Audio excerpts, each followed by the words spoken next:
Hi friends, welcome to Kavi's cooking channel. இன்னைக்கு நம்ம சேனல்ல நல்ல சூப்பரான மொறுமொறுப்பான உளுந்து போண்டா செய்ய போறோம். இந்த உளுந்து போண்டா பாத்தீங்கன்னா இது செஞ்சது பாத்தீங்கன்னா எவ்வளவு சூப்பரா இருக்கு பாருங்க. நல்ல மொறுமொறுன்னு இருக்கு. உள்ள நல்லா ஜூசியா இருக்கு. சூப்பரா வந்திருக்கு.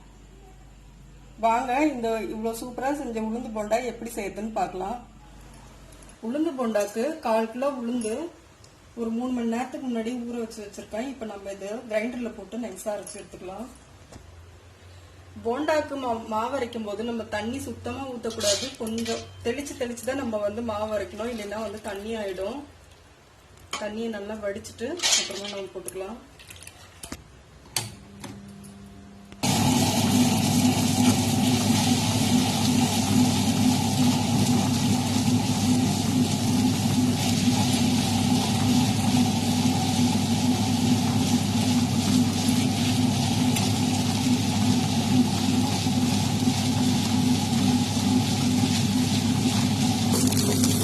மாவு அரைய நம்ம கொஞ்சமா இந்த மாதிரி கல்லு மேல லைட்டா கொஞ்சம் தண்ணி தெளிச்சுட்டு நல்லா நைஸா அரைச்சு எடுத்துக்கணும். கல்லு நிறைய ஊற்றக்கூடாது, தெளிச்சுதான் அரைக்கணும்.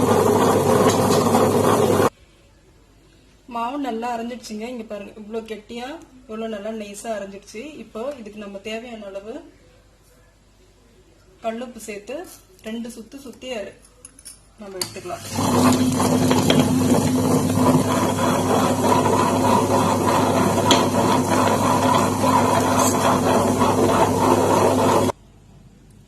நம்ம போண்டாக்கு மாவு அரைச்சு வச்ச உடனே போண்டா போட்டுருங்க. ரொம்ப நேரம் வைக்க கூடாது. புளிச்சிச்சுன்னா போண்டா சரியா வராது. அதோட எண்ணெய் குடிக்க ஆரம்பிச்சிரும். இப்ப இந்த போண்டாக்கு பாத்தீங்கன்னா ஒரே ஒரு பச்சை மிளகாய் இந்த மாதிரி சின்னதா கட் பண்ணி வச்சிருக்கேன். அதை சேர்த்துக்கிறேன். கருவேப்பிலை கட் பண்ணி வச்சிருக்கேன், அதையும் சேர்த்துக்கிறேன். தேங்காய் முக்கியமானது. உளுந்து போண்டாக்கு கண்டிப்பா தேங்காய் போடணும். இந்த தேங்காய் பாத்தீங்கன்னா எலசா இருக்கிற தேங்காவை அந்த மேல் தோல்லாம் கட் பண்ணி எடுத்துட்டு இது மாதிரி வெள்ளையா இருக்கிற பாட்டை மட்டும் எடுத்து பொடியா கட் பண்ணி எடுத்து வச்சிருக்கேன். அதையும் இது கூட சேர்த்துக்கிறேன்.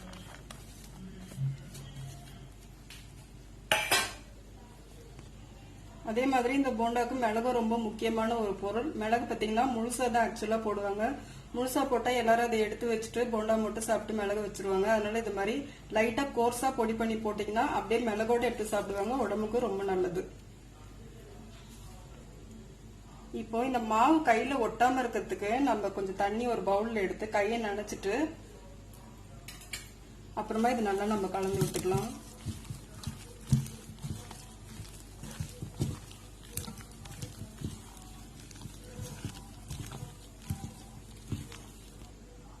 மாவு நல்லா கலந்து வச்சுட்டுங்க. இப்ப தண்ணியில கையை நனைச்சிட்டு கொஞ்சமா அந்த சைட்ல இருந்து இப்படி எடுத்துக்கோங்க. இது கண்டிப்பா நம்ம இதெல்லாம் போடக்கூடாது, வெங்காயம் எல்லாம் போடக்கூடாது. இப்படி கொஞ்சம் சின்னதா எடுத்து நம்ம சூடான எண்ணெயில போட்டு பொரிச்சு எடுத்துலாம். எண்ணெய் மீடியம் ஃப்ளேம்ல இருக்கணும்.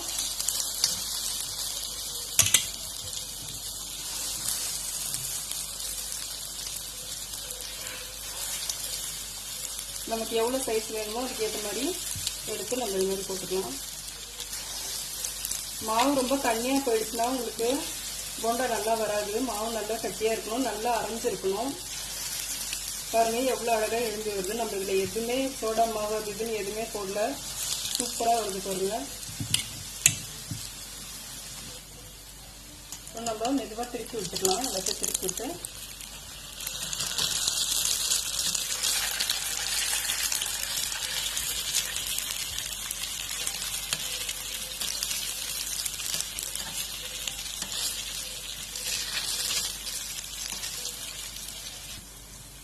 போண்டா நல்லா வெந்துடுச்சு. நம்ம இப்ப எடுத்துக்கலாம்.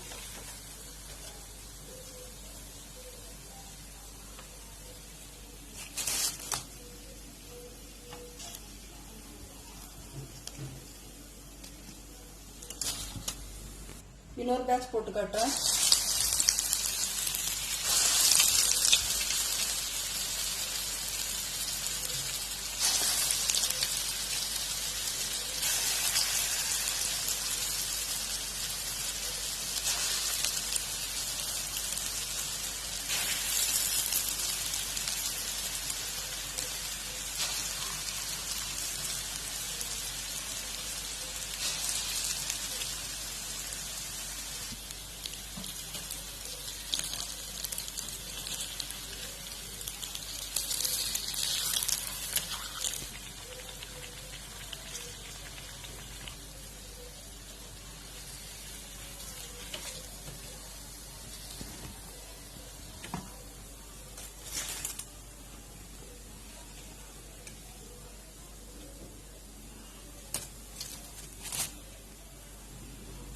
நல்லா கிறிஸ்பியான உளுந்து போண்டா சூப்பரா ரெடி ஆயிடுச்சுங்க. நீங்களும் உங்க வீட்ல இதை ட்ரை பண்ணி பாருங்க, ரொம்ப நல்லா இருக்கும். இந்த வீடியோ உங்களுக்கு பிடிச்சிருந்தா லைக் பண்ணுங்க, ஷேர் பண்ணுங்க, கமெண்ட் பண்ணுங்க. மறக்காம கவிஸ் குக்கிங் சேனலுக்கு சப்ஸ்கிரைப் பண்ணுங்க. பக்கத்துல இருக்கிற பெல் பட்டனை கிளிக் பண்ணிடுங்க. தேங்க்யூ.